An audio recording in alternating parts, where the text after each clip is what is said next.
One thing we don't do very often, because you get so lost in playing games, is taking a look at what's going on in terms of injuries around the league. A couple of big ones out there, so we'll go throughout. Looking at the Brew Crew, one of the reasons they're under 500, he may not be as good as he was, but Christian Yelich is still a valuable contributor to the squad. And you can see him being out. Knee cartilage is going to be out for a while. It still has over a month. It's a pretty big loss for them. Also, Tyrone Taylor. See, not the greatest season for him so far, but he got hurt so early in. Season's over with a torn ACL. The see Yelich was 227. Again, not the greatest, but definitely a big loss. Totally lost out on the fact that he was injured early on in the season. I don't know if Milwaukee responds in terms of making a move to get someone. They haven't yet. We shall see.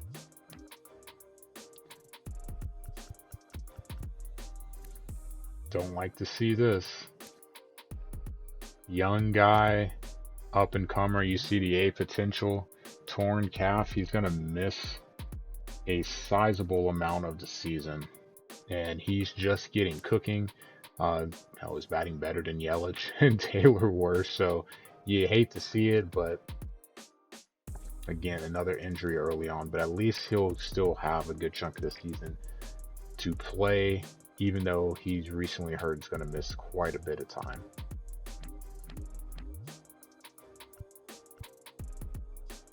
Not the biggest loss in the world because they have a lot of people that can produce there, but he still was doing solid in spot duty. Not the biggest deal there. Sure, they're not going to be hurting over that, but there is definitely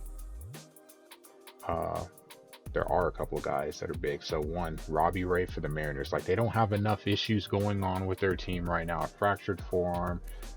He's going to be out for a while. You can see 3.16 for his ERA, great number, 2-1. They have enough issues going on in terms of hitting. One thing you can't afford to lose is good pitching too. So that's definitely going to be a big loss for them. This is the big one though. This is what jumped out to me. Shohei Ohtani. So the Angels have been rolling first place in the American League. Ouch. A fractured forearm, 1 to 2 months. So he's on the 15-day DL. Don't know how long he actually is going to remain, out for. If it could be a month, if it could be 2 months. But you can tell this is a huge loss for the Angels. 8-1, sub-2 ERA, one of the league leaders in ERA, strikeouts, and WHIP. It's not just that, though, as we know with Ohtani. It's the bat, too. Batting 276, slugging 621. League leader, in the top 5 in the home runs batted in, and triples at that, too. OPS as well. This is going to be a huge loss for the Angels. There's really no way of replacing a guy like this, so good luck. Basically, you're just trying to weather the storm until he can get healthy. The Twins. I wish I could say told you so or whatever, but this dude is hurt all the time. He's so talented, but always hurt. You can see he'll be back soon. Got injured early in the season. Another one that I missed. Just played the opening game towards calf, so he should be back. The Twins have been hovering around 500, so that actually is going to be a big boost for them. Losing Sonny Gray, fractured hand, out 2 to 3 months. He's going to be out for a while. Again, someone else who's pitching really well. Sub-3 ERA, 3-1 in 8 starts. Big loss for them, but Buxton coming back definitely helps them out in terms of production. Yasmani, he's going to be out for a bit. White Sox, again, one of those 3 teams in the AL Central vying to win the division. When he comes back, hopefully he'll be able to produce for them, but they're just trying to stay in the race. this was one that definitely hurt early on. We saw it in the beginning of the franchise. I don't know if I mentioned this in a prior episode, but Volpe, one at bat, one hit, and then torn ACL, or sorry, MCL. So season's done. So I have no idea what he even looks like. We'll see. Got Hicks down there, Bobby Dahl back there. Hate to see him injured. Red Sox favorite. 225, not the best. Gunner, not that they have any issues. You know, the Orioles are struggling to produce. He wasn't hitting well, 226, recent injury, but you do hate to see a young guy get hurt because you don't want his growth to be stunted. So we'll see if that changes. Yastrzemski for the Giants, they've been a team that's been slightly above 500, slightly below. So he wasn't doing well, got injured early in the season. Tough breaks, no pun intended. Hopefully he'll get back as the Giants try to hang in for that third wild card spot. Big picture, those are the big injuries. And then for us in St. Louis, this one, Mason Wynn, you could see batting 276 in the minors. He got hurt early on. He hopefully will get back on a roll. He was playing pretty well, and we'll be keeping an eye on him because that could be a potential call up. Maybe not this season, but in the future. Haven't did this much, at least in terms of YouTube, looking at the standings, but we'll take a little pause as we near a third of the season being completed. We're already a quarter of the way through. So you can see in May, the Braves and Phillies fighting back and forth for that division lead. The Mets trailing 5 back. Marlins and Nats way in the rearview mirror. The Mets trending the wrong way. You can see losers of 5 in a row. Even with the Nats winning 3 in a row, they're 10 back. It's hard for them to make up ground given the talent difference between the teams. In the Central, Cardinals, well, switching to Legend for hitting has made things very interesting. Win 3 in a row. Lose 7 in a row. Win 5 in a row. Cubs, only other team at 500. 23 and 23, 10 back. Milwaukee, 12.5 back. Pirates and Reds bringing up the rear.